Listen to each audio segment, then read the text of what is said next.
The universal principle is that what goes around must come around. It is not so in Nigeria with us.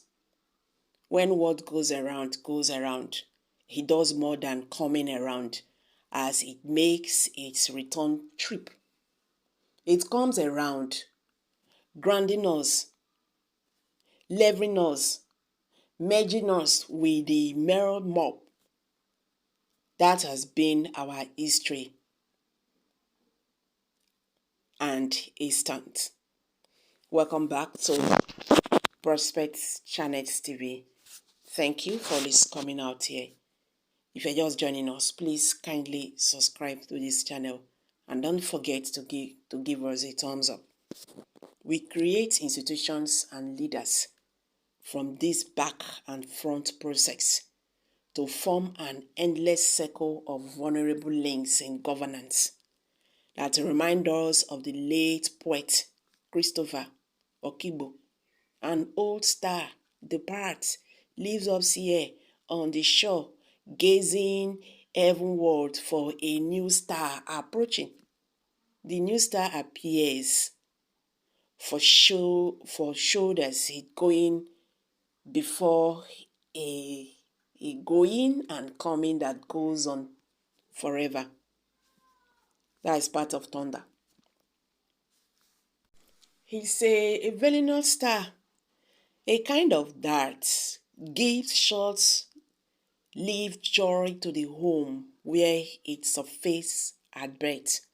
Our present is nothing but a horror replay of our unpleasant encounters with the past. We sowed the wind yesterday, but today we are reaping what is greater than the wind. What goes around comes around. It is tragic that we always go back into forlorn ages for deliverance from present wolves. In 1984, we all stood in awe of degree 4 and to differ with official dumb words to count doom. We were morally pummeled by the provisions of that law under military ruler. Muhammadu Buhari's days recorded some of the worst breaches of human rights in the annals of Nigeria. There was retroactive application of the law that outraged Nigerians and the international community, yet more than 3 decades later, when we wanted the president to free us from the coolest hold of Goodluck Jonathan, guess who we went for? Buhari, a figure of a discarded dispensation. We dug him from his sepulchral abode to sit over the affairs of the living. He could not but bring the nation to a level where we entered a grave crisis from which we haven't emerged. He grounded the country and bequeathed an economy which experts warn won't yield to a quick fix. They say a lot of dead debris would require to be washed away in the years ahead to make way for the real business of economic resuscitation, which would take a much longer time. We haven't reaping the wind we sowed. We are going to be harvesting a killer hurricane. It is no surprise that President Bola Tinubu, Buhari's successor, is inheriting a country left in funereal strength. What else did we expect from a predecessor? He assumed and installed as our leader. As we all can see now, Buhari did not remember to take the pour over him back as he receded after his 8 years reign.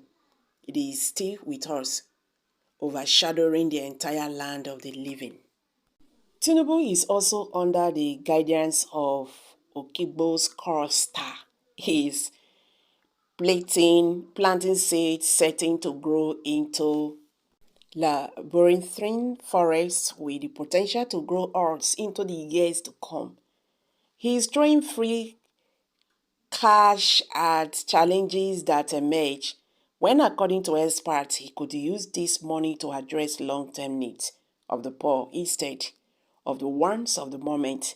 His recent predecessors worked this Precito welfarist route of easy cash solution and failed.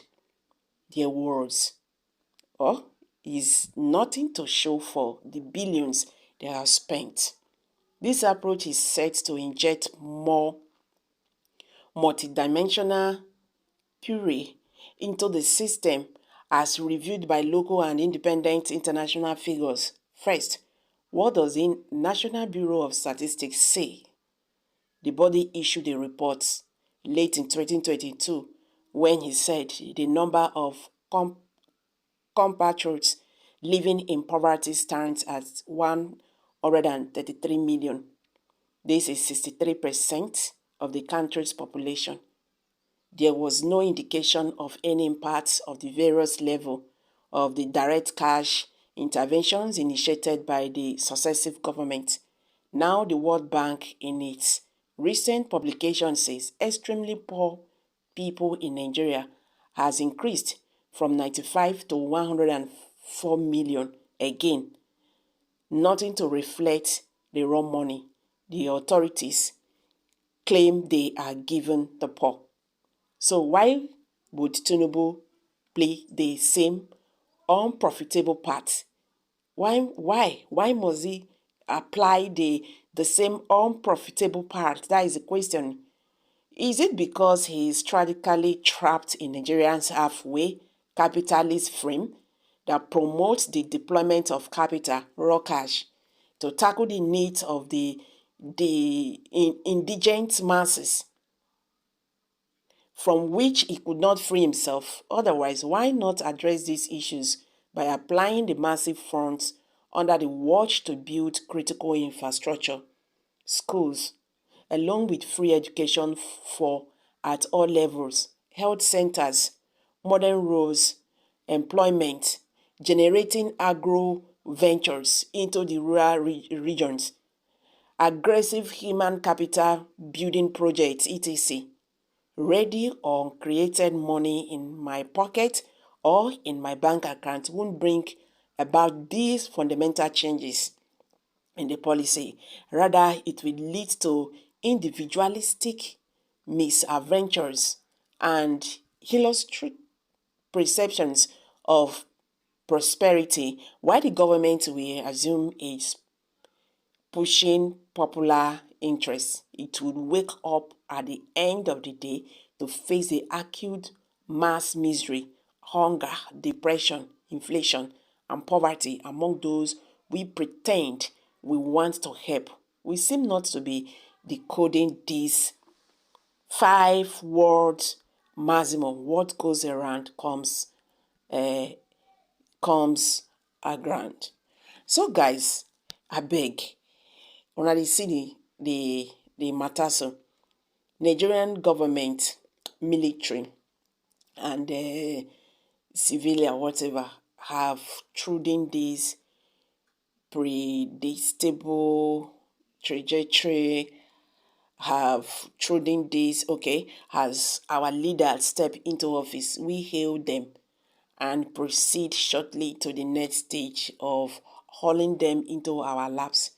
It's never a long romance for just a few months after the citizens realize their leaders into the performance field to fulfill their campaign pledges. The administration and its agents begin to assail the people with policies that are share seed that only bring forth fertile fruit. So guys, what's your take on this? Kindly share your thoughts below the comment section and don't forget to give us a thumbs up. Thank you.